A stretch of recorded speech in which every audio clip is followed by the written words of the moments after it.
back into regular session. The board is now meeting in regular session is the governing body of all special assessment and taxing districts for which the board so acts. All those items that are on the agenda that don't have a specific time may be taken at any time that allows for public and staff availability. We're going to start the meeting with the Pledge of Allegiance, and I'm going to ask that our new district attorney, Dale, please lead us. I pledge allegiance to the flag of the United States of America and to the republic for which it stands, one nation, under God, indivisible, with liberty and justice for all.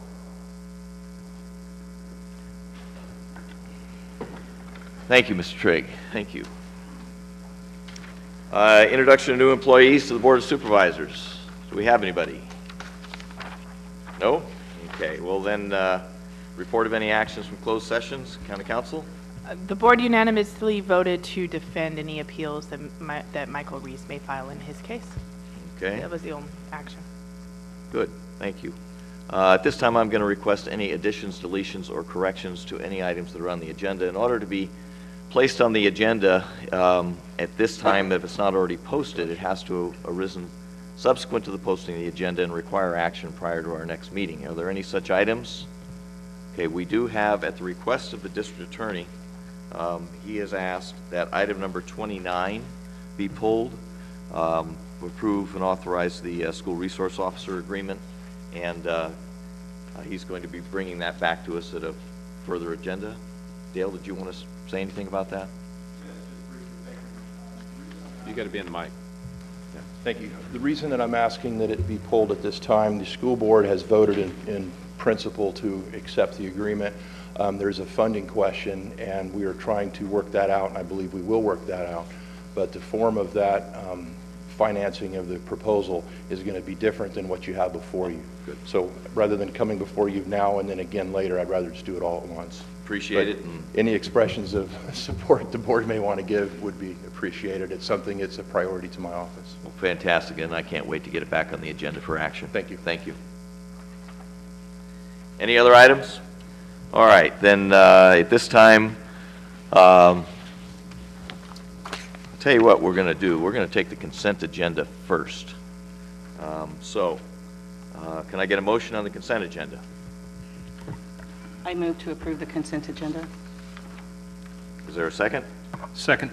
It's been moved and second to approve the consent agenda. Any public comment on any item that is on the consent agenda? No? Board comment? Okay, pull the vote, please. Supervisor Sullivan? Yes, -8. I have a conflict of interest on that. Supervisor McClure? Yes. Supervisor Gitlin? Yes, register my no vote on number 19. And Chair Finnegan? Yes. So thank you very much. Anybody that had an item on the consent that went from number 1 through numbers 19, we just freed you up for the rest of the day. So. And with that, let's start with brief reports and announcements from fellow supervisors. Supervisor Gitlin. Yes, thank you very much. Since our last meeting, which was September 23rd, I attended a number of events and heard from constituents across my district. Saturday, September 27th, we were in attendance at the VFW Post 1381, where Sheriff Dean Wilson hosted several Northern California sheriffs, including Glenn, Siskiyou, Modoc, and Humboldt counties. Each sheriff presented a report of the challenges that are facing them as they move forward as a result of AB 109 and the challenges that are faced that shifts the burden of state corrections into counties.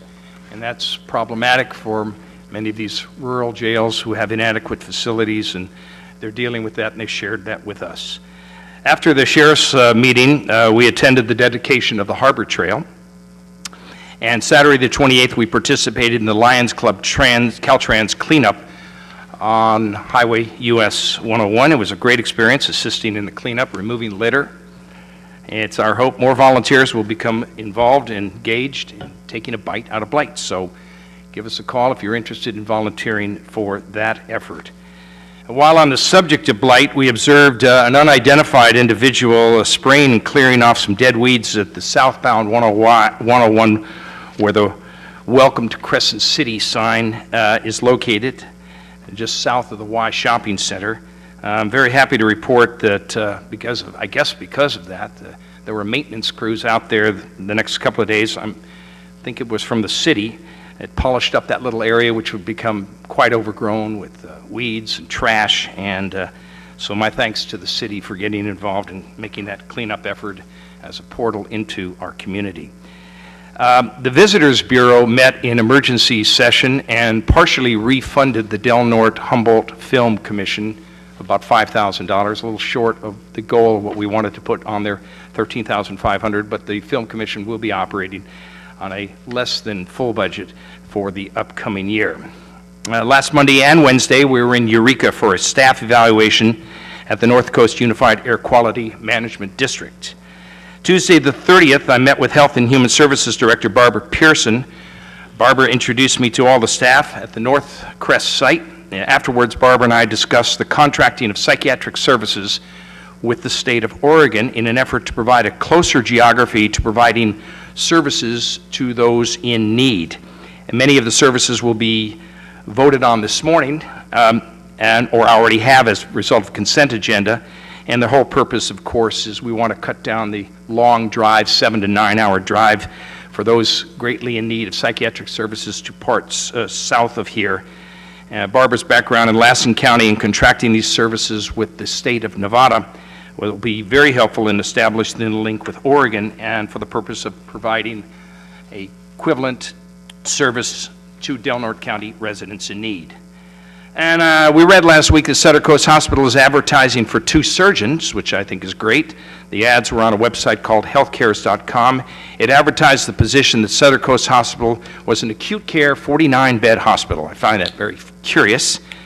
This is solicitations because it's in the process of moving, as you know, to a critical access 25-bed facility. So I forwarded my concerns of this kind of misleading advertising to Acting Director Mitch Hanna for appropriate intervention. Last Wednesday, I attended the school board forum at Crescent Elk Middle School. Friday, October 3rd, I met with Point of Honor Committee and the City of Crescent City at the VFW to work out the details of the long-awaited Patriots Point at the S-curve, and we're moving forward on that. Same evening at sunset, we acknowledged Yom Kippur, the Day of Atonement, for fasting and participating in no activity for a period of 24 hours as part of the acknowledgement of the High Holy Day services in the Jewish New Year, 5775. Tuesday, October 7th, accompanied by Superintendent Don Olson, I visited District 1 Schools Bess Maxwell, and I met new Principal Carol White and observed several classrooms. Headed over to the high school, where we visited other classrooms, and my thanks and recognition to certificated and classified staff at Del Norte Unified School District for welcoming me into their classrooms. Also spoke with management from major retailers, including Walmart and Crescent Ace Hardware on Washington Boulevard, to discuss additional legal tools to ameliorate the growing panhandling loitering problem that is affecting our community. I will be submitting a board report at the October 28th meeting on possible interventions for the board to discuss and take action on possibly adopting a stronger ordinance. Met with Acting Solid Waste Director Ted Ward for a pre-agenda meeting, which we will have this afternoon in this building at 4 o'clock. That evening, we hosted our 2nd annual town hall for District 1, discussed many local relevant issues. Number 1 issue is the upcoming Measure F, which provides the necessary funding to continue to operate the Del Norte County Fair and continue to maintain the facilities that we have come to expect. Measure F needs a two-thirds vote to pass to maintain local control, and I am strongly urging a yes vote on that. The alternative would be dire. Town hall concept is a great connection way to meet and listen to constituents' concern, and we will continue them.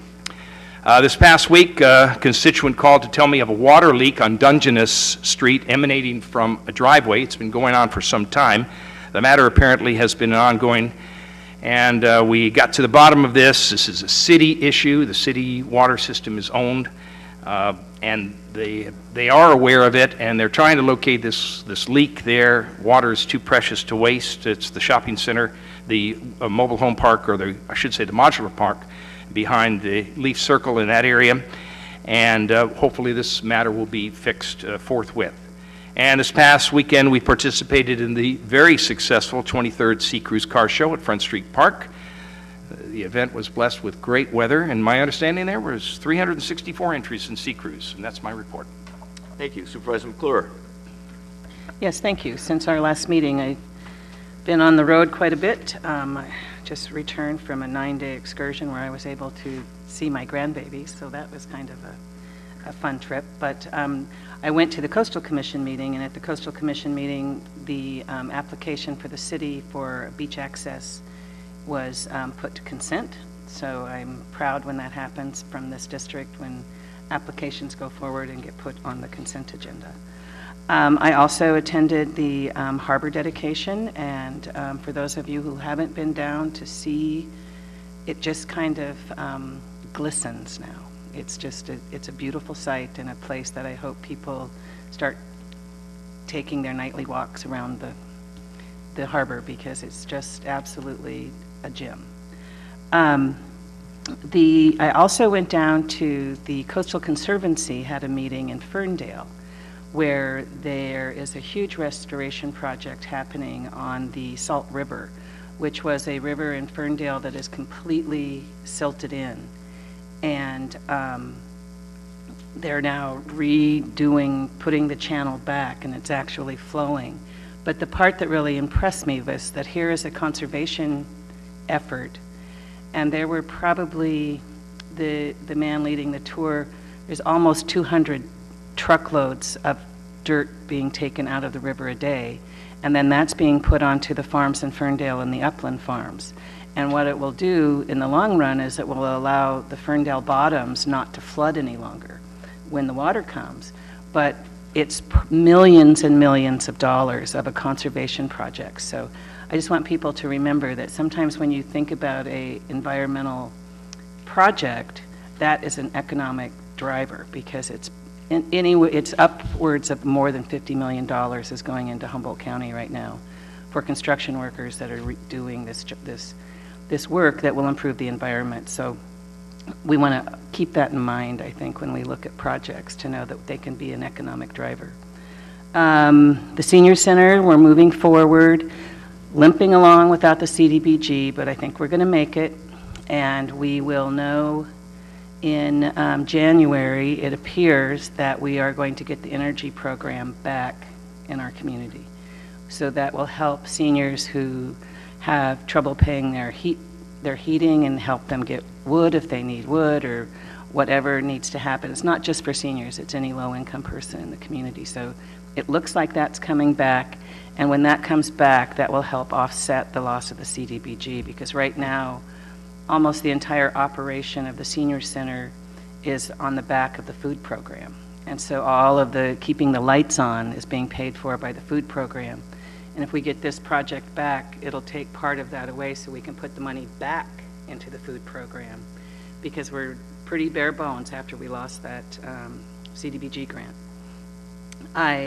The Redwood Park Association, we met, and I met in our Arcata with the governance. It's the Redwood Park Association is the partner with state and national parks. We run all of the bookstores and the visitor centers. We are the arm of that, and there are a couple of openings on the board if anybody is interested in becoming part of that association. We've hit the threshold. We're now earning over $1 million a year, so we're moving it in the right direction. And with that money that we earn, we put it back into, like, the visitors guides. If you come to the park and get a visitor's guide, or the education programs with children, that's all paid for by the RPA. So we've been doing that, and I think that's about it. Oh, and the Conservancy also approved money for the city of Crescent City for the access, after it was all then also approved for the permit. Thank you. Supervisor Sullivan.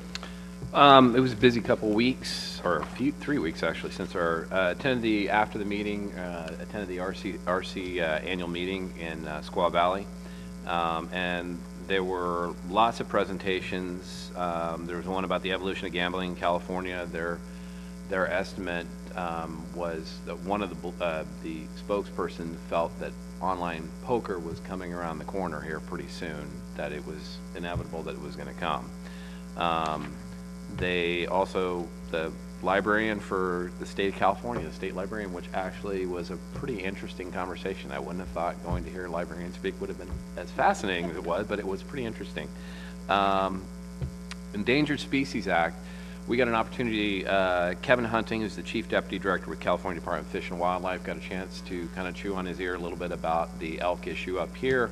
And Humboldt County had an issue with Fish and Game also, just the lack of responsiveness in the abuse of the Endangered Species Act, basically.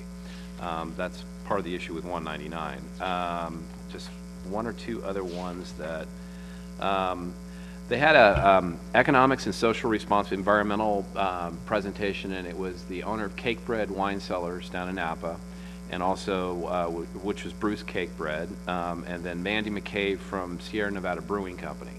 And so both of those have gotten to a point where they've recycled quite a bit. But more unique, I thought, on the Sierra Nevada one, they generate 70%, over 70% of the electricity on site, and they're not buying it off the grid. They also had for their restaurant a biomass digester, so you could put all the food waste, which we have an ongoing issue if you talk to any restaurants locally, is what do you do with the food waste, and it mulches it and it turns it basically into fertilizer. So it was a really cool process. I didn't know how in-depth Sierra Nevada did, but they've got quite a growing little enterprise there. So it was good to get some additional information of what's happening in other counties as well. The other one, which was the interesting one, they had representatives from marijuana in Colorado. So they had Eric Bergman, who's the Policy Research Supervisor for Colorado counties, Louis Koski, who is the Director of Marijuana Enforcement Division, because now with the funding, they have their own Marijuana Enforcement Division, and then Brian Vicente, who's an attorney that dealt with the deal. And they passed the law in Colorado, and so anywhere in the Colorado you can use marijuana recreationally, but they left it up to each county to have ordinances to prohibit it. The only issue you run into now is, you can go to another state and buy it and then come back to the state that prohibits the sale of it, and they can legally use it. So the one thing I did take out of that is I think, there was a lot of additional things that were not brought up in the presentation that I think the law enforcement thing has been a big issue. They had an issue with, how many milligrams of THC they could have. And anyway, it was an interesting thing to hear, and there is a lot of money being generated right now by the state over there. So anyway, I don't know if it answers everyone's questions, but it was definitely a dialogue creator in the process. So. So besides that, came back right after that and went to the rededication of the World War II Grove in Jedediah Smith State Park. That was pretty well attended, and the Daughters of American Revolution were the ones that sponsored it and put on the event. So that was a nice event, and the weather couldn't have been better in Jed Smith. Shortly after that, went to the luncheon they had at the Masonic Hall. Regarding the rededication of World War II Grove, and it was pretty nice presentations, and then shortly after that went to the Harvard Promenade dedication, so it was an all-day county stuff, and also got a chance to meet with Mike McGuire, who's running for State Senate, as well as Jim Wood, who's running for Assembly. Last weekend ended up going to the Habitat for Humanity fundraiser, which is always a good cause, good event.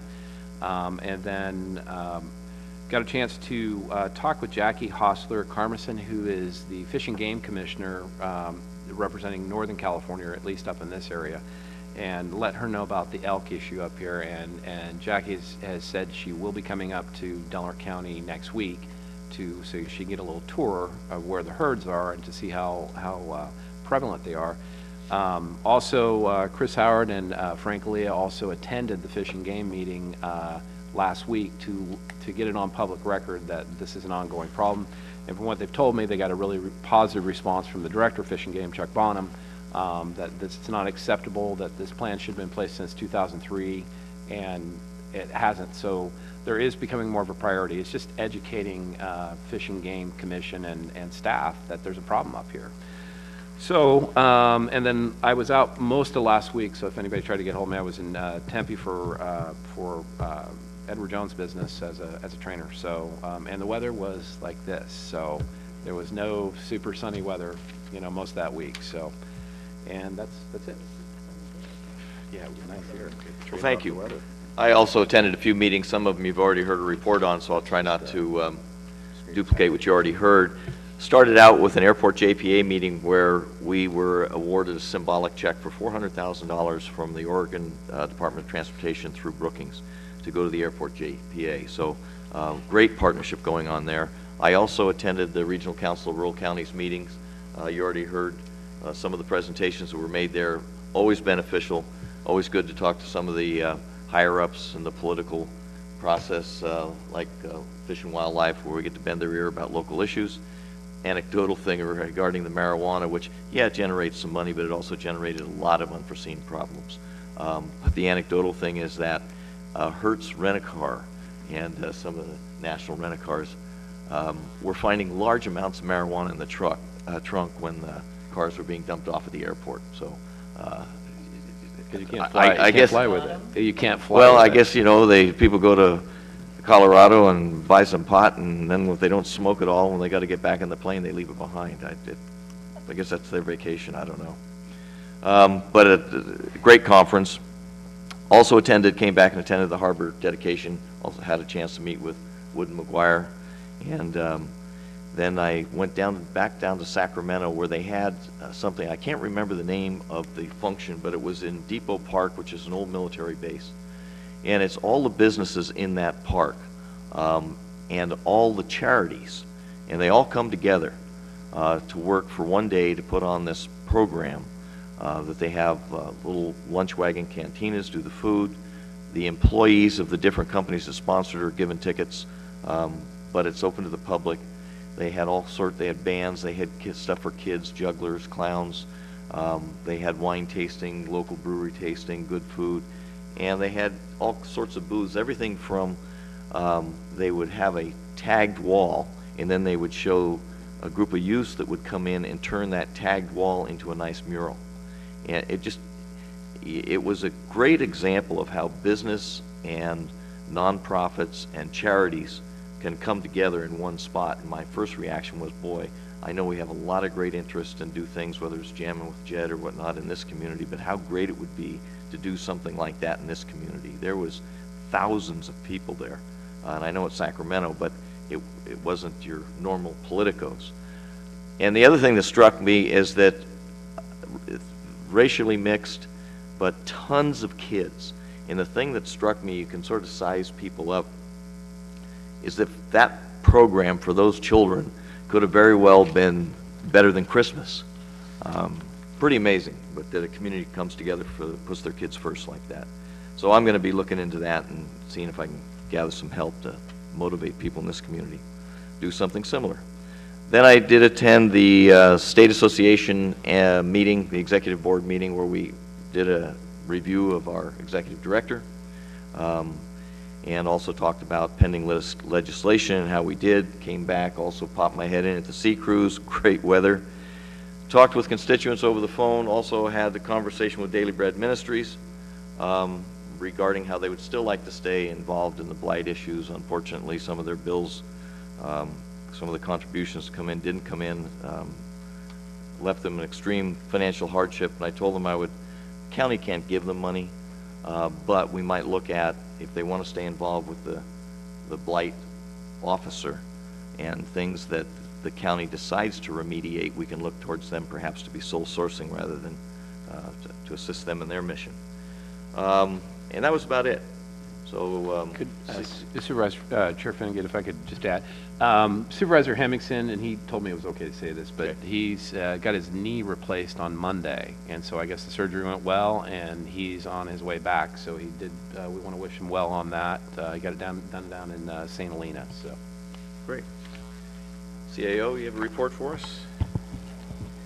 Yeah, I was also able to attend the RCRC meeting, all the same discussions that have been reported, and we did have a CAO side meeting in regards to the marijuana issue, because it appears that an initiative will probably be coming to California very soon, and it was interesting to have that conversation with some of the northern counties as well as some of those in the Central Valley, because of the issues that are going to arise, whether they be financial or whether they be environmental, but definitely regulatory. And there are some counties that in California that have some very opposing views of regulation because of the potential impact it'll have on their economies.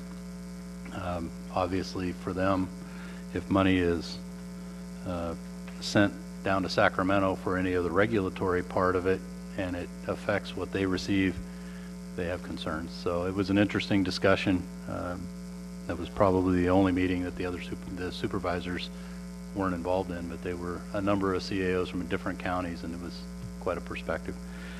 I attended a health plan webinar. We'll be looking into our own plan here and moving forward, bringing things forward to the Board of Supervisors in the near future. Still dealing with the CDBG exit interview. Attended an emergency visitors board meeting regarding funding. Preparing a number of evaluations for my own staff and board department heads. Dealing with a few public issues that came up, and also the discussions with the Yurok tribe over gaming. Spent a lot of time dealing with and discussing the water damage at the courthouse and the DA's office, which the board just approved a contract a little earlier, so that we should be getting them back into their area and getting them more efficient. And I also attended the harbor dedication. Thank you. So we have a timed item. At this time is public comment. Any member of the public may address the board on any issue that's within the jurisdiction of this board. And I invite you to please step forward to the podium, introduce yourself, and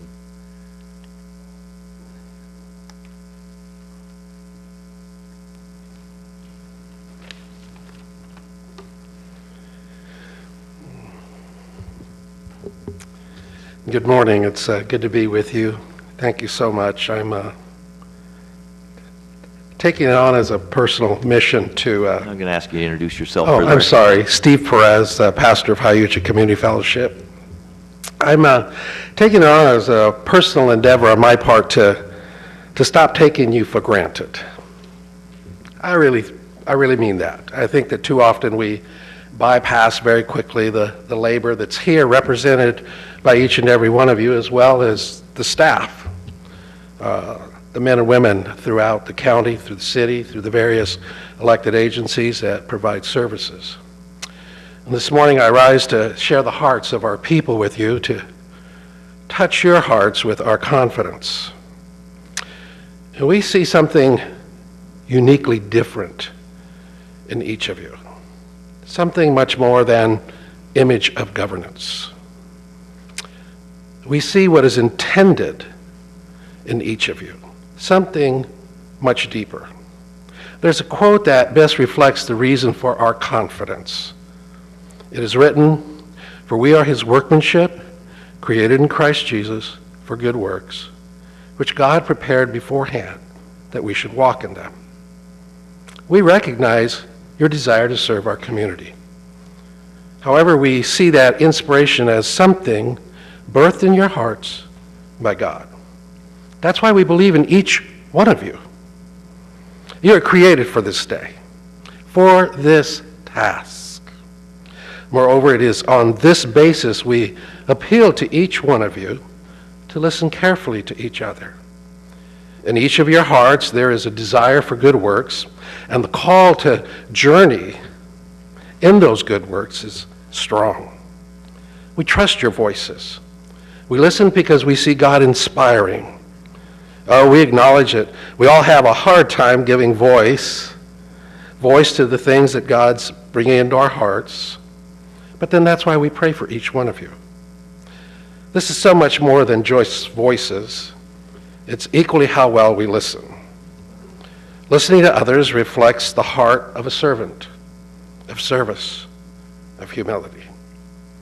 So this morning and with each day, remember, you are in our hearts. We whisper your name to God. We seek the best of Christ for your lives. We hunger for an outpouring of the wisdom of the Holy Spirit into each of your hearts. And because we pray, you're never alone. So now may we bless you.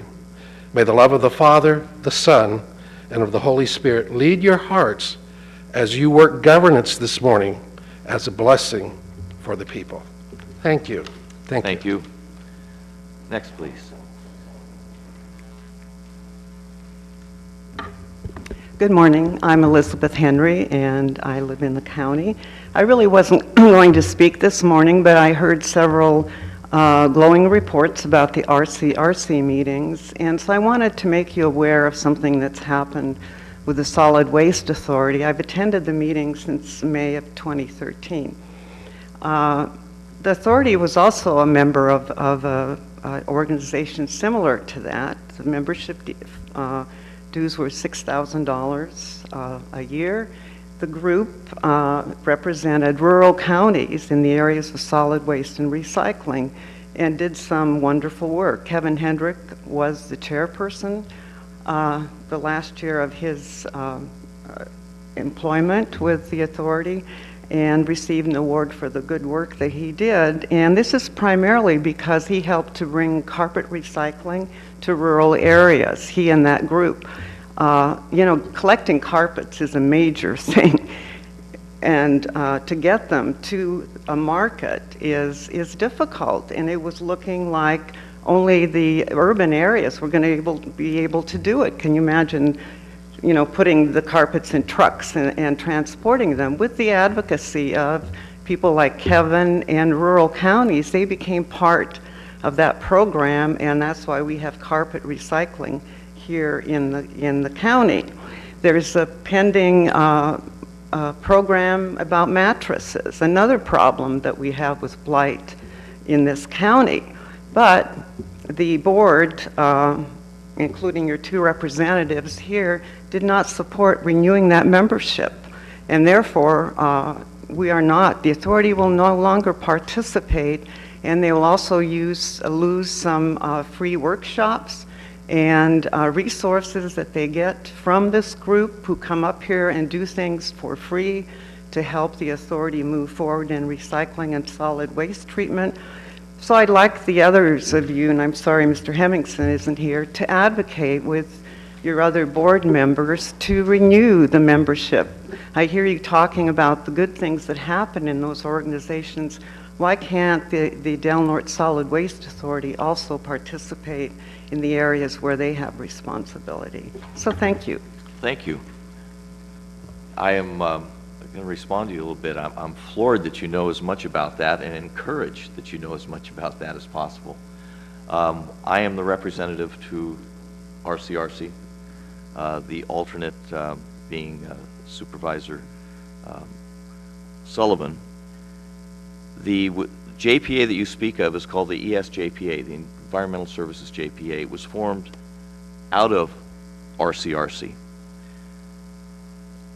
I've talked with the CAO, and I have asked Supervisor Sullivan to bring it to the attention of the Solid Waste Management Authority.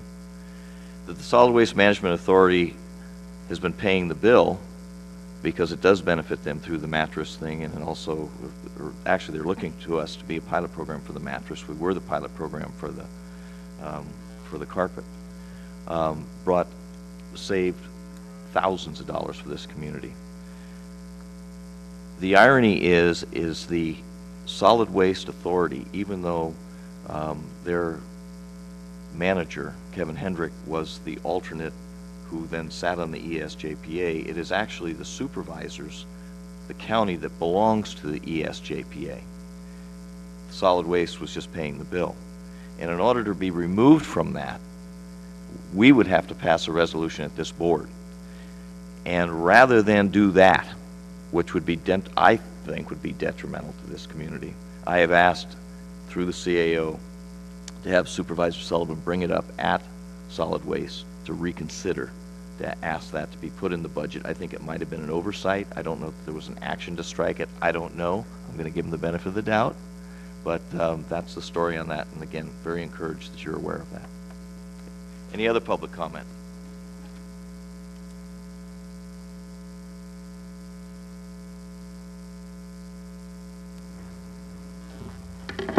Good morning. My name's Angela Glore. I live in Crescent City. And before I start my formal presentation, I'd just like to tell Mr. Sullivan that you should hang out with librarians more often. I have many friends who are librarians. They are all interesting people. I'm here today representing the Community Food Council for Del Norte County and the adjacent tribal lands. And I have something I'd like to read. So thanks to the recent recession nationwide, record numbers of Americans live with food insecurity, which means that they don't always know where their next meal is coming from. 1 in 7 Americans currently receive Supplemental Nutrition Assistance Program, or SNAP, benefits from the federal government, and in California, SNAP is called CalFresh as a rebranding. It is administered by counties, so here in Del Norte, ultimately by you. Over 5,200 Del Norte residents rely on CalFresh benefits to purchase food for themselves and their families.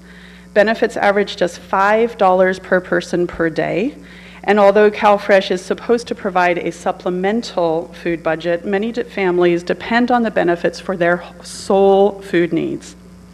Many of your constituents, therefore, live with food insecurity. More than 5,000 of them use CalFresh benefits, and many of them are children. In fact, 70% of CalFresh households include children. Could you do what they do? Could you eat a well-balanced diet on $5 a day? October 24th is the 4th National Food Day, and the Community Food Council for Del Norte County and the adjacent tribal lands is focusing on hunger as our Food Day theme. Nationally, the broader theme is food justice. From October 20th to the 24th, we are doing a CalFresh challenge and invite you to join us. For 5 days, walk in the shoes of a CalFresh client. Spend no more than $5 each day on all of your food and beverages, and learn about the many challenges that your constituents face every day in doing this. Their challenge is not for 5 days. Their challenge is sometimes for months or even years. Across the country, many elected officials have taken a similar challenge, living for a few days or for a few weeks on the same food budget as their low-income constituents. We hope you will join them and join us in the challenge and at other Food Day events this year. And I have a brochure for each of you. Thank you.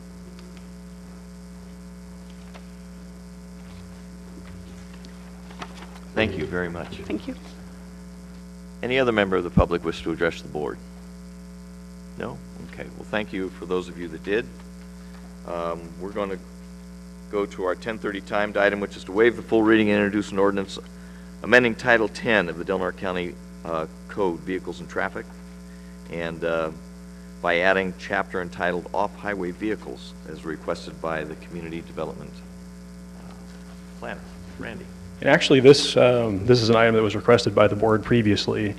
Just basically, staff was directed to examine different opportunities within the county road system that would allow for off-highway vehicles to be used in combination with regular vehicles. So based on that direction from the board, staff conducted research. We looked at what adjacent counties are doing that have similar county resources that would be available, specifically county roads. The focus of the proposed ordinance has to do with promotion of responsible recreation within and around the Smith River NRA, the National Recreation Area. Through the research that we conducted, it appears that other counties have engaged in similar undertakings through local ordinance to promote responsible recreation use. There are some benefits to this in terms of potential funding, and this is also something that was identified previously by the board. The Green Sticker Program. The California Department of Motor Vehicles regulates the permitting and licensing of off-highway vehicles just like they do with regular vehicles. And through that vehicle registration fee, they establish grant programs that can be used for various purposes related to off-highway vehicle recreation. So that would be potentially a benefit from this program.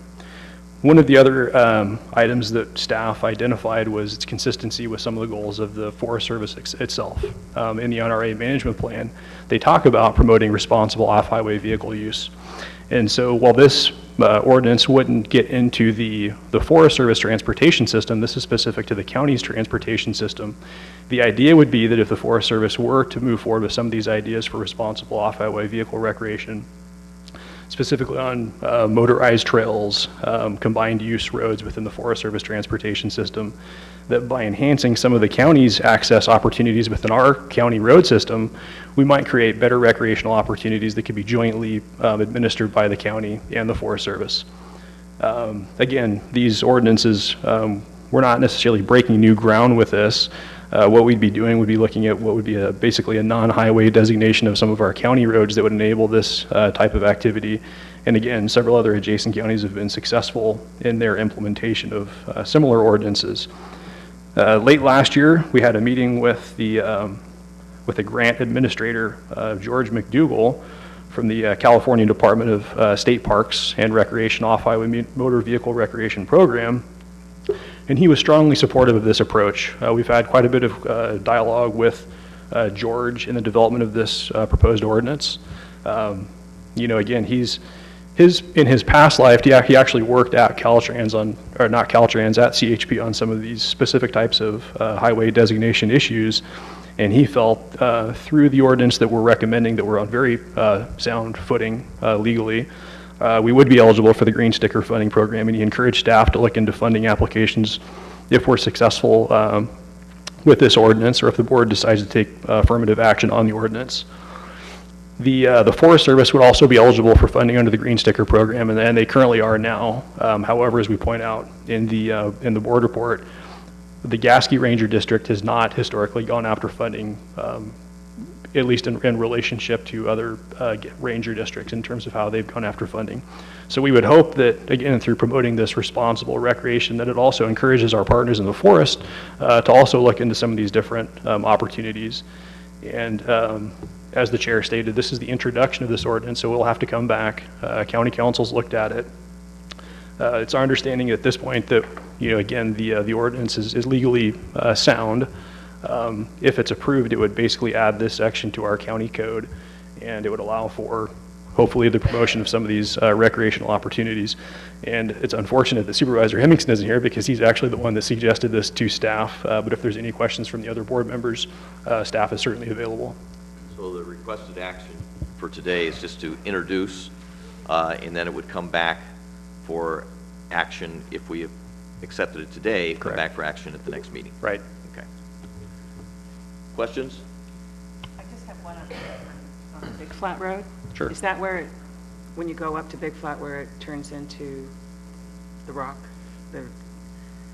Exactly where is, which one is Big Flat Road? This would be, so if you're going to Big Flat, this would be off to the left, up Hurdy-Gurdy Creek. Oh, okay.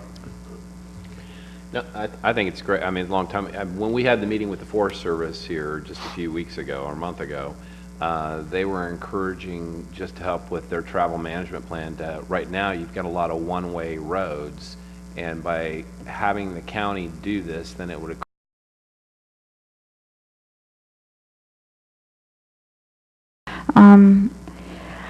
I took the time to walk and to ride some of the roads and some of your recommended areas. What strikes me is that I don't know if I would feel safe driving, knowing I guess I'm not, you know, an OHV driver, so I believe, though, that children will be driving these vehicles. And recently, a friend of mine noticed that a person was leading a band of children very irresponsibly, come follow me on a county road, and the children were struggling behind this person and not negotiating safely.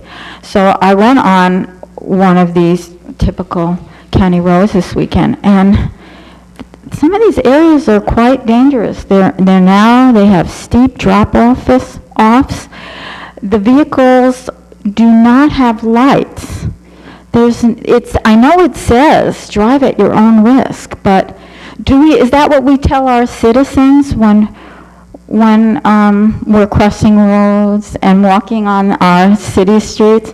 I think it's so broad and invites, puts children at risk, quite frankly, and drivers, because for OHVs that are registered, yes, but there's no lights, children aren't driving, adults are not always supervising carefully, as exampled by just a recent incident that my friend had. And then I also walked on some of the motorized trails where people are supposed to walk, and you're supposed to take motorcycles, supposedly. Some of these areas, they have boulders. You can barely walk through some of them. What are we inviting? I think we should be careful about the use and know where these places are going to be specifically. And is this in the coastal zone? The definition is so broad. I hope not. Okay, so I don't know. I would just feel very irresponsible making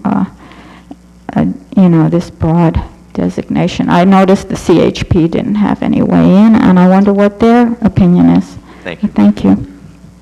Anybody else wish to comment on this? Okay, then I'm going to bring it back to the board. Do you have any comments? Call the question.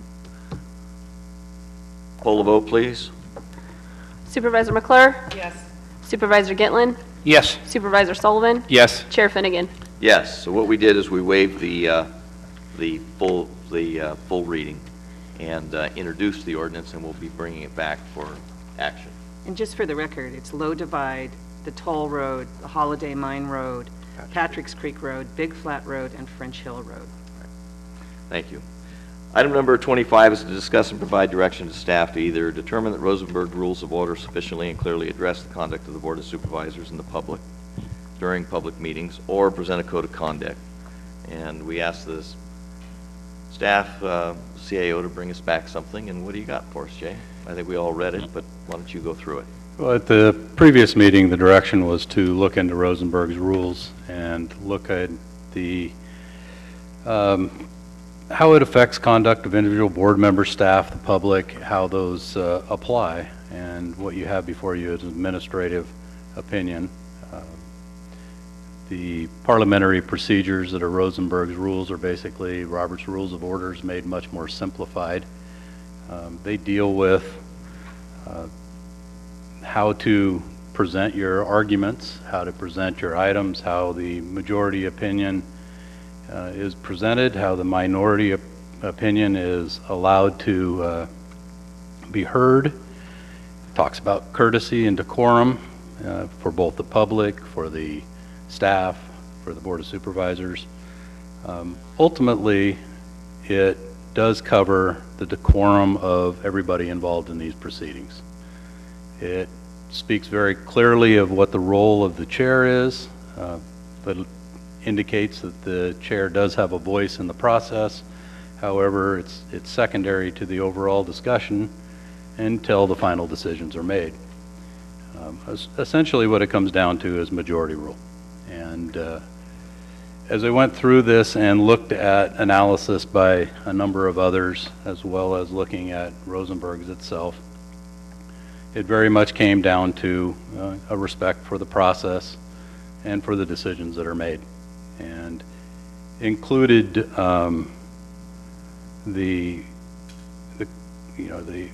it stressed that there are going to be debates, and the debates can be very lively at times. But ultimately, when the decision is made by the board, then we respect that and we move on to the next item.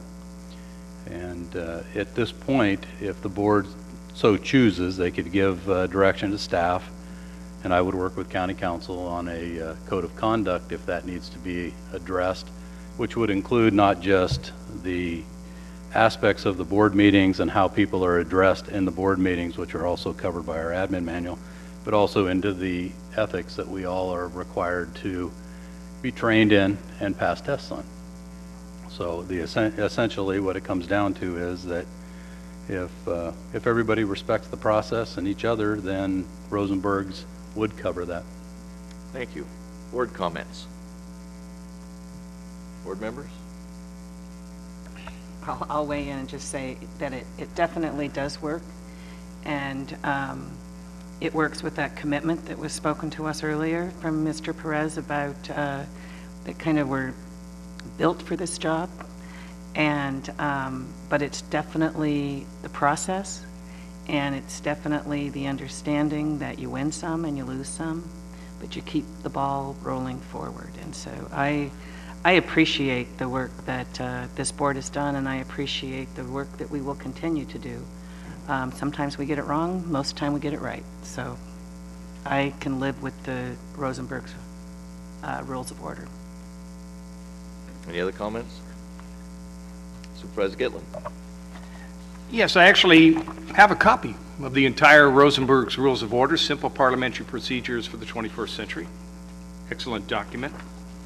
And I heard very clearly CAO Serena talking about majority rules, but let me tell you what else it says in Rosenberg's Rules of Order. It enforces the will of the majority while protecting the rights of the minority. So a respect for adopted or legal process is necessary to prove confidence in the actions of the board? Absolutely. And we already have language on our code of, on our Delaware County manual. I'll read it to you. Duties of the office of the chair. I'll read it to you. 1.00.020. The chairperson shall preside over, preserve order and decorum, announce each agenda item before the board at all board meetings. Unless otherwise provided by these rules, the chairperson shall decide all questions of order and procedure subject to appeal by any supervisor or the board as a whole. So that's already adopted here. As far as a code of conduct is concerned, we've never had one before. I would enthusiastically embrace a code of conduct for all board members, employees, and any of you public who come before us and speak before our supervisors' meetings, as long as that code of conduct is applied in a fair and objective manner to all concerned.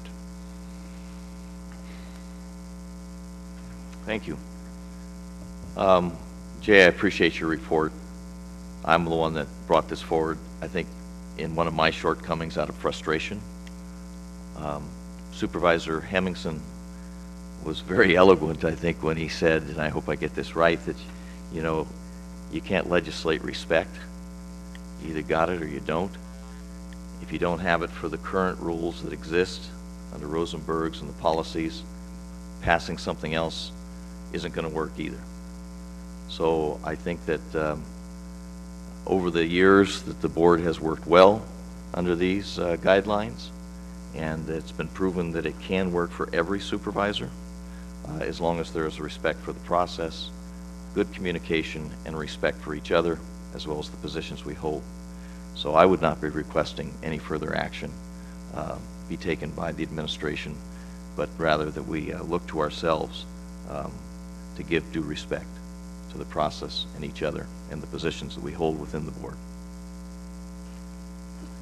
And since there's nothing else to be said on that, we'll move on to item number 26, which is discuss and direct staff take no action on the Solid Waste Management Authority ordinances as requested by CDD Director.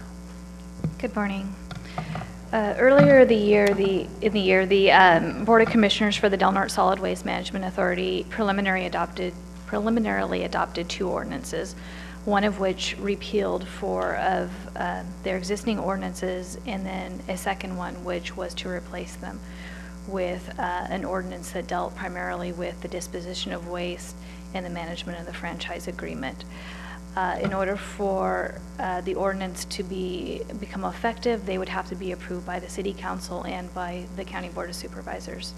On September 15th, the City Council considered the two ordinances and chose not to take any action. Therefore, the action taken by today's board, whether it's not to take no action or to approve the ordinances, really, from what I understand, would have no effect other than to send a message. So I've prepared the board report, and hopefully all of you have had a chance to review it. And I'm available to answer any questions you may have. Okay, if there is no motion, then this is going to die and not be talked about at all. Supervisors, do you have something to say? If absent that, we're going to move on. Well, I'm going to maintain the position I've always maintained, is I don't believe the authority should be in the business of creating ordinances. And that is one of the reasons for, specifically on this list, nuisance abatement. My view is the city and county should have similar ordinances. And I had a conversation with Heidi earlier about this, and I don't believe the authority should be creating ordinances in the process. I know there is one that they have to, in terms of the control of the waste flow. I think they're outside of where they, considering some of these ordinances were adopted with a non-elected member of their board, just a member appointed by the public, or excuse me, a member of the public appointed by that board. So that's where I stand, is I think they should be repealed. Is there a motion? I have a comment to make also, Mr. Chairman. Supervisor Gitlin.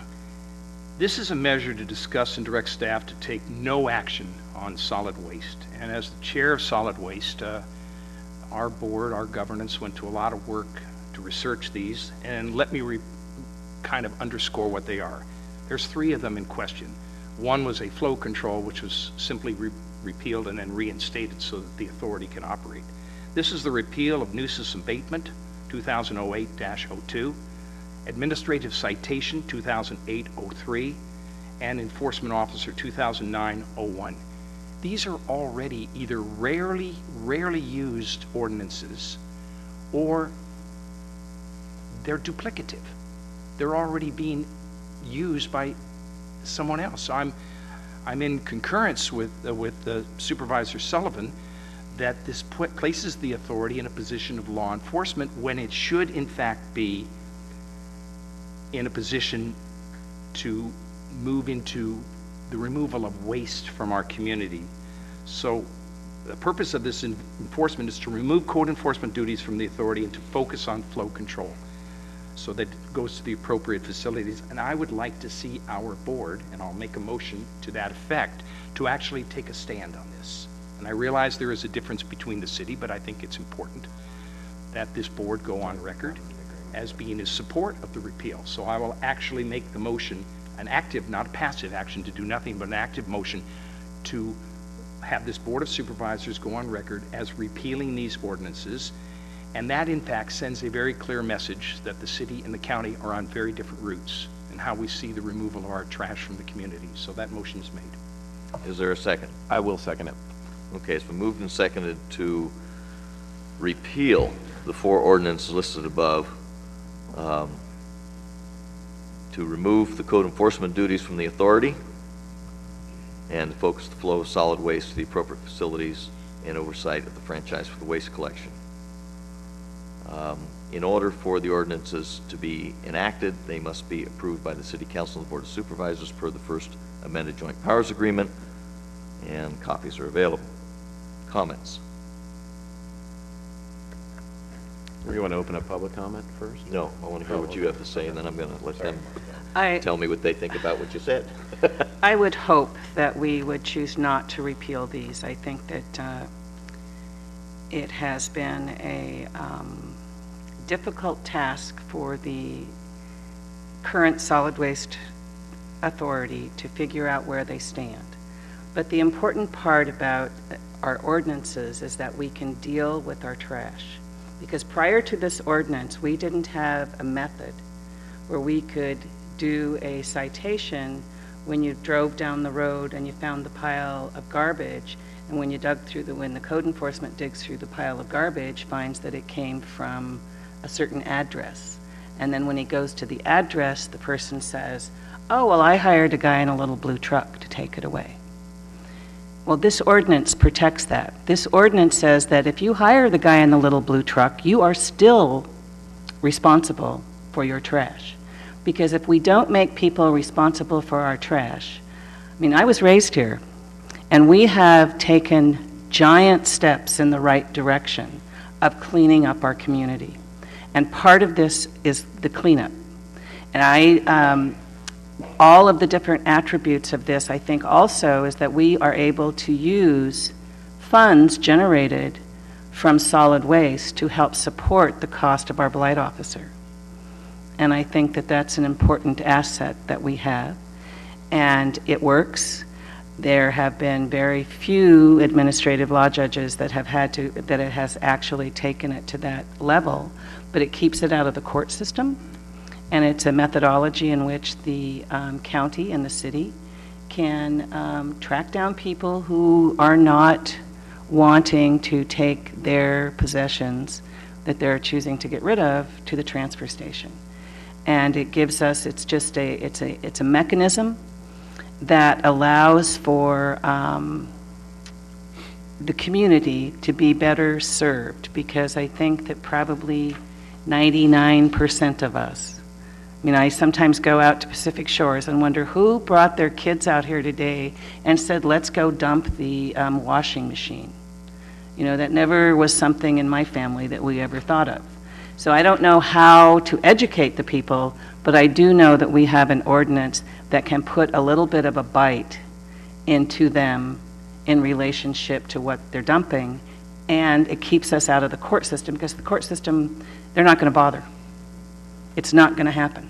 I mean, we did at one point have a environmental attorney from the Integrated Solid Waste Management Board that was stationed in Eureka, and that was the only time that we were able to do a massive cleanup, and that's when we cleaned up French Hill of all the tires, and that's when we cleaned up off of off of Elk Valley. But those are two rare incidences where we were able to get through a court system. This way, we can get the person who's choosing not to play by the rules and take care of their trash. This is a way that we can assist them in learning the importance of taking care of their trash. So I would encourage us not to get rid of them. Supervisor Sullivan. I'm not in a complete disagreement with you. What I'm in disagreement is where those ordinances are housed, and I don't think it's appropriate the JPA board should be holding these ordinances. I think if the ordinance, if there are some, especially the nuisance abatement, I think the county should pass one on that, and the city should have an identical one. I don't think it should be in the JPA. I think you're creating another entity that doesn't need to be necessarily in that. They should be more in an advising role versus a law enforcement side. So I'm not in disagreement with you on that. However, for funds used from solid waste to offset our code enforcement, Heidi, how many years has it been since we actually received money for code enforcement from solid waste? Per the agreement that we have with the Solid Waste Authority, it is upon them asking us to do work for them. And within the last few years, we've been asked very infrequently. So as far as revenue for the Code Enforcement Division budget, I believe for the last 2 years, I haven't included it as anything because I haven't wanted to, base our budget on that coming in if it's not going to come in, so. I want to make a comment on the ordinance, the process of the ordinances. I think that when the alarm of some supervisors went off on that the JPA is creating ordinances and that possibly is outside of their purview, the solution for that was that we added to the JPA the requirement that an ordinance be approved by each entity before it could go into effect. And so these were actually brought back and approved by this body. Okay, I'm going to open it up to the public for May comment. I may make a comment also? Sure, go ahead. Okay. Let's be very clear with everybody here in this room and who's watching on television. Whatever this vote is, it's a purely ceremonial vote. because the city has to be a partner in this, and they've already decided not to do it at this point. But these ordinances, and Heidi, please tell me if I'm missing something here, they're just not used. The administrative citation, it's not utilized. So we have them on, we have buggy whip rules on our books now. You can't do this with a buggy whip. You can't do that with a buggy. We are past the buggy whip days. Now, my suggestion is the solid waste ordinances that you see before us today would be introduced into the Del Norte County Code, Title 7, Health and Safety, Chapter 16. So we have that coverage. And what Supervisor McClure is referring to on administrative citation is just not utilized. It's there, but it's like nothing is happening with it. So when you see rules and ordinances that are obsolete, it's our position to take a position to do something about this. So I think and hope that by passing this, we send a clear message to the city, who is yet to vote on this. This is that we have taken this position, and hopefully we can come to a meeting of the minds. Otherwise, that will set forth another course of action, and whether in fact we should even have a JPA. So that's what I think this vote is all about. It is ceremonial, it has no teeth in it, but at that point, I would be supportive of it. Thank you. So I'm going to open it up to the public now. Any member of the public wish to address the board on this matter? I'm Elizabeth Henry, resident of the county. There is so much wrong with rescinding these ordinances that I don't think I have enough time, but I will try. First of all, no citations. If a law is working, that's no reason to eliminate it. I think laws should be kept if they're working. It's also the job of the authority board to set priorities. They are down to one person working for a year and a half, and there is no time to do anything except try to keep your head above water. The other thing is, these new ordinances were not studied. I've attended meetings. I don't know where they were studied. This is the old ordinance, 26 pages, well thought out, signed by Supervisor Sullivan in 2008 as a member of the board at that time. This is the new ordinance, 6 pages. It eliminates very important things, such as the whole registered self-hauler situation.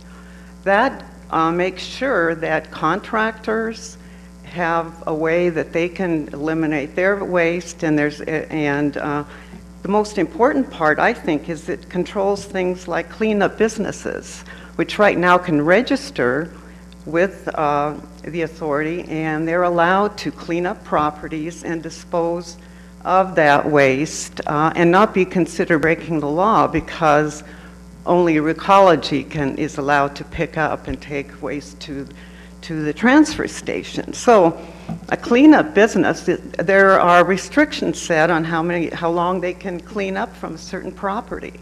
If there's no ordinance, I mean, they could be cleaning up forever and actually become haulers, just like Recology. None of those things were considered. It totally drops the whole thing about the sovereign nations, about the tribal lands, because they were included and received the same services. But Martha might know better, but it seemed that that was to be included for a specific reason. So the whole other thing is, and Dave Mason in the past has stated that most waste comes from rental properties. And what this ordinance does is gut that whole part. And this is in the face of AB 341 and the mandatory commercial collection, and which includes rentals and landlords and property owners. And instead of proceeding forward with that recycling program and instituting it here and enforcing it, we're going backwards. And the state is not going to hang around. Right now, they're not pushing because it's a new program. They want to give the counties an ability to, and cities, to do their work. But there's going to be enforcement, and that's going to end up on the heads of the authority and you and the city as participants. So I wish I could list all of the things, but I think I've stated some of the important things. So this is not just a frill kind of thing, and this flow ordinance, whatever it is, does not cover all the situations. So please, this is not some kind of a vote just to show vote. Thank you. It's a real thing, so thanks. Thank you. Any other public comment? Okay, I'm going to bring it back to the board then. Final comments? I have a couple of final comments about the apartment recycling program.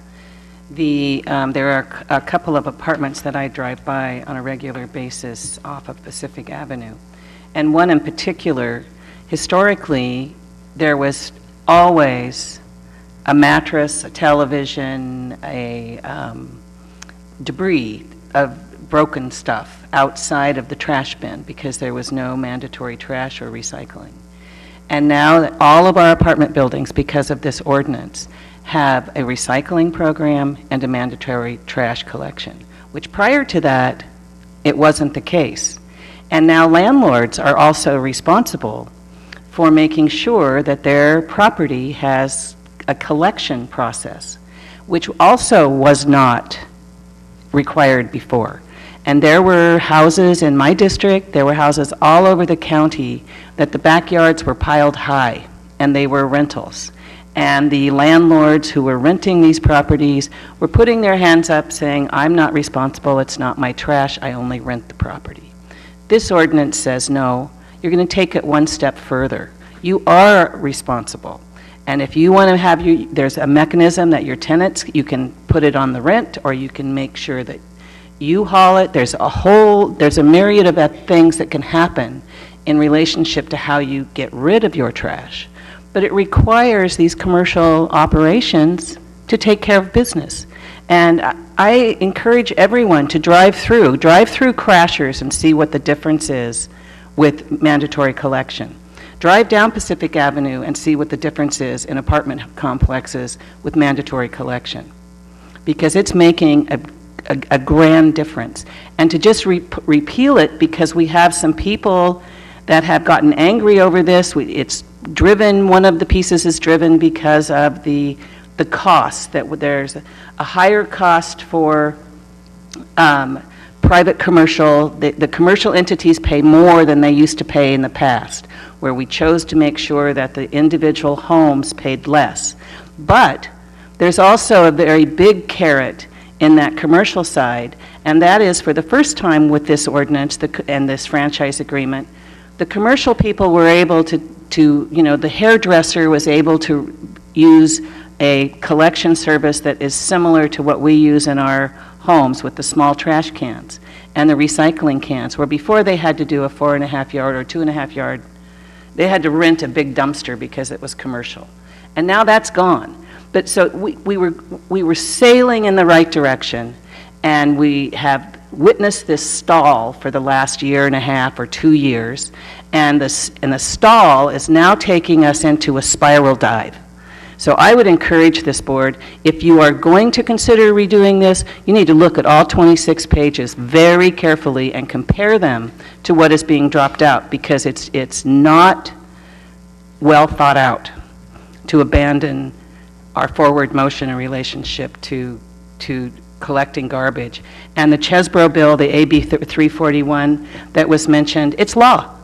You have to have collection services and recycling for commercial entities. And we're going to roll it back out? It makes no sense. So I would urge my board to not, in a hasty manner, do this, and to truly consider the significance of the cleaner community that we live in. Any other supervisor? Okay. Briefly, the report says the purpose of repealing the four ordinances really is to remove the code enforcement duties from the authority. I get that. We went on a campaign to say that any ordinances that are passed by the Solid Waste JPA had to be run by the appointing authorities, which were the city and the county. I get that, and I believe, correct me if I'm wrong, that was remediated. That was taken care of. Secondly, to have an ordinance, it has to be passed by both entities. As stated by Supervisor Gitlin, and in the report here, the city chose to take no action. So no matter what we do, it's going to be the status quo. So I don't know whether you want to call it voting on principle or grandstanding, be that as it may, this vote will have no effect, whether it's a tie or whether it's affirmative or whether it's negative. It will remain the same. What it does, though, I guess it duplicates with the ordinance that's already there, Ordinance 2008-02 that was spoke of. The nuisance abatement duplicates the county's ordinance. If this ordinance was repealed, the county code enforcement would still have the same ability to enforce most of the violations covered by the ordinance. Okay, it's duplicative, but how many times have we heard that things like taking no action retains one additional resource available to the county when combating illegal dumping and nuisances? I'm one of the people that advocated early on that code enforcement should be more involved in code enforcement. I mean, if they're going to be there, and they are, then they should play a bigger role. In fact, at one time, this board, in negotiations, even considered code enforcement officer being housed at solid waste. So there would be more symmetry in between the complaint and the solution. I've said enough. Pull a vote, please. Supervisor McClure? No. Supervisor Gitlin? Yes. Supervisor Sullivan? Yes. Chair Finnegan? No. Point of order, please. Yes, sir. We have a tie. We have also have a supervisor who's not here because of exigent circumstances. I'd like to make a motion to table this tie vote and have it, well, that's what a point of order is all about. To Okay. see if we can bring this to some clarity when Supervisor Hemmingson returns. Point of order is that it's too late to table. However, there is a process that it can be brought back, knowing that no matter what the vote is, as was spoken, nothing is going to change. So it has to be somebody who voted in the affirmative. Usually, if it is voted down, I'll leave it to council to consult with the maker of the motion to find out how he can bring it forward, if at all. It wouldn't be at this meeting anyway. Yeah, it would be, ordinarily it would be the prevailing side, but in this particular case, we don't really have a prevailing side. So I'd have to look in further to see if it would, basically, be those who voted in favor would have to come back, but, and how that process would work, if at all. Yeah, because I think it's the prevailing side, and the prevailing side in a vote that requires affirmative, the prevailing side are those in opposition. So I've asked county council to look into it. I'd also implore those, all of us that discussed it and voted on it, to really reflect on what is the purpose of even bringing this back? What was the purpose of it in the first place? Because no matter what action, no action is the only thing that's going to happen, because the city already took no action. So by your own rules at solid waste, nothing's going to happen. We want to plug up the agenda. Well, actually, Chair, that's not exactly what took place at the City Council. It died for a lack of second. Now, this particular motion, if we bring it back the next Okay. meeting, can very well have the City Council review its no-action policy. That would be the hope. Okay. So I gave direction, and hopefully we'll adhere to that. Item number 27 is to discuss, and so to be quite clear, I am not going to put it on the agenda. If there is a legal way to get it back on the agenda by either somebody that voted in the affirmative or in the negative, please consult with those supervisors to do so. Discuss and direct staff to provide direction to support legislative platform priorities by the County Association of County Veteran Services Officers. Welcome. Good morning. Morning, Chris. Christopher Thorpe, Del Norte County Veteran Service Officer. Several weeks ago, I went to a training given by the California Association of County Veteran Service Officers, and we were provided a list of legislative priorities. Our legislative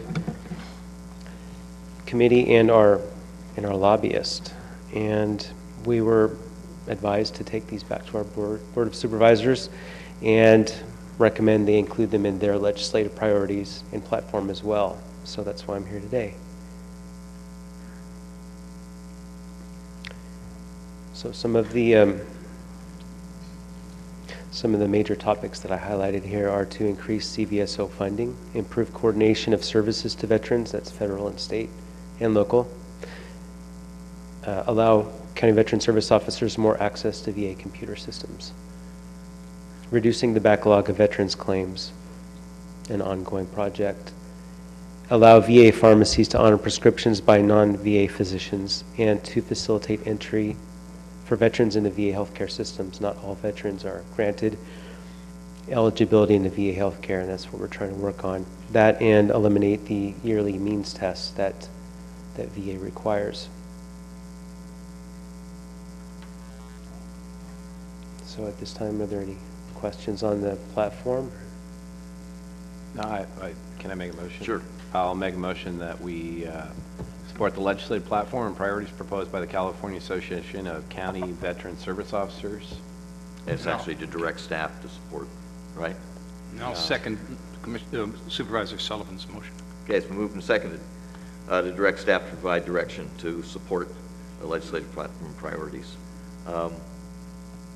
Public comment? Yeah, on behalf of my 90-year-old father, who's a veteran that has relied on veteran services officers in the past for benefits, and it's a huge job, quite an asset to the community. And thank you for bringing this forward. Comments? And I just want to say thank you for that service also, because it's a big job, because that's the first road somebody usually hits is that I can't get my services that I'm allowed. And so the veteran services officer is really important, as is the relationship that we have with Congressman Huffman. I don't know if you've been able to meet with his staff and him, because I think that's important. But then we have a little bit of a ace in our back pocket, and that's that we have a lobbyist in Washington, D.C. And so I would encourage that if there was something that you wanted to push hard, that you get in touch with Jay, and that our lobbyist could probably carry some of the water for you on anything that you're hitting here. Is that? And part of this action was to include it into the county's legislative platform, which allows Van Scoyoc now to carry this, not that they wouldn't have in the past, but very specifically gives them that authority. But it's a good tool for you to know that we have for you. Thank you. Well, on that note, an update with some of the things that I asked that the board support in the past have been signed in by the governor. The designation of the word veteran on a driver's license, that's going to start on Veterans Day 2015. Veterans will have to come into our office to get a form to take to the DMV. At that time, when I got them in front of me, I can talk to them about other benefits that they might be eligible for. The one-time subvention increase that we got last year was granted to us a second time this year, and that's kind of number one on the list. We're trying to make that a permanent funding source, or permanent increased funding source. And before I forget, we're having an event on Friday I'd like to invite all of you to, and it's the Veterans Resource Day. It's going to be at the Veterans Hall from 9 to 2, and there's a chili and cornbread lunch served at 12. You're all invited. Maybe meet with some of your constituents. So. It's Friday, October 17th. All those in favor? You know, I have a comment before we take the vote on it. Chris, you and I spoke about this, the lack of connection between Roseburg VA.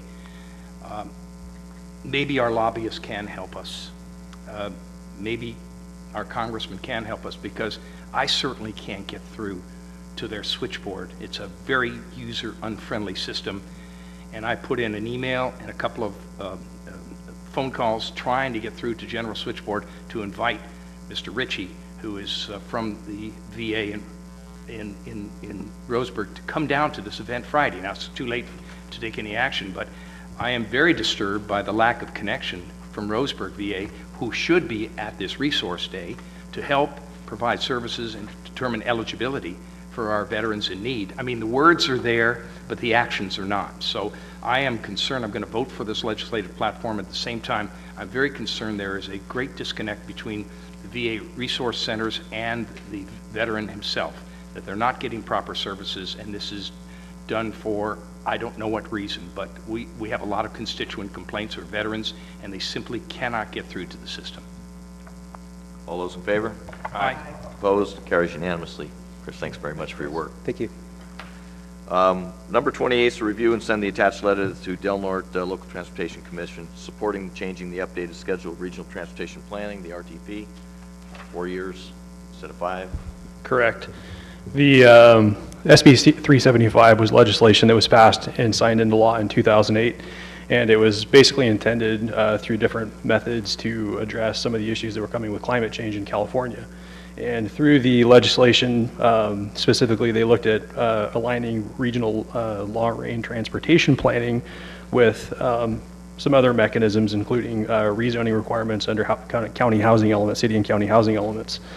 And so with the, even though the legislation goes back to 2008, because we're coming to the end of our planning cycle for our 5th cycle housing element, which was, we recently adopted our 6th cycle housing element, this would enable basically the county to extend from a 5-year planning period under the housing element law to an 8-year planning period. As a result of that, the regional transportation plan would go from 5 years to 4 years. So basically it's a 2-year net gain in regional planning efforts when you look at it in terms of regional transportation and regional housing planning. So obviously from the county's perspective, the staff recommendation is that we go ahead, write a letter to the Local Transportation Commission in support of making this change with the hope that we can realign our housing element cycle to an 8-year cycle. Good. Can I get a motion, please? To review and send the attached letter to the Del Norte I LTC. move that we send the attached letter to the Del Norte Local Transportation Commission adjusting our housing element planning period as allowed under SB 375. Can I get a second? Chair will second for discussion. Okay. Discussion. Beat me on that one. Supervisors? Okay. Randy, can you come up and answer a couple of questions? Can you tell me the reason for the changing of the number of years allowed? It went from 4 to 7? How many years? 4 to 5? Are you asking about the transportation plan or the housing element?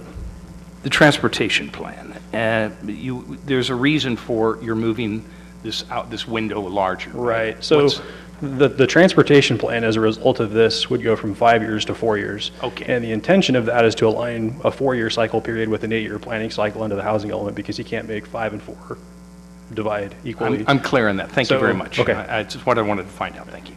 So Randy, you are planning attending the transportation meeting? Yeah, I'll be there. Okay. It's not till November. Members of the public, any comments on this? Back to the board. All those in favor? Aye. Aye. Opposed? Carries unanimously. We pulled item number 25. Let's go back to budget transfers. There were 3 of them, items 20 through 22, budget transfer 1001, 1002, and 1003. Can I get a motion on that? Move to approve. I second. It's been moved and seconded to approve budget transfers 1001, 2, and 3. Public comment? Poll the vote, please. Supervisor Gitlin? I have one question. One question. Sorry. I was amazed at how much money was listed as office supplies in that budget. In the OES budget, that both of these big transfers are coming out of office supplies? Why did we bury that like that in that budget? Generally, what happens is there's a budget put together until such time as the final budget can be approved and all the money can be allocated correctly. So they will put it in a line until such time as the grants are approved, and then they can be allocated according to what's authorized within the grant. So that was just a holding. Basically, just a holding place until such time I was just a as little it's alarmed finalized. to see Yeah. that much money in. A lot of office times you'll supplies. see those in equipment lines, but in this case, that's where they placed it.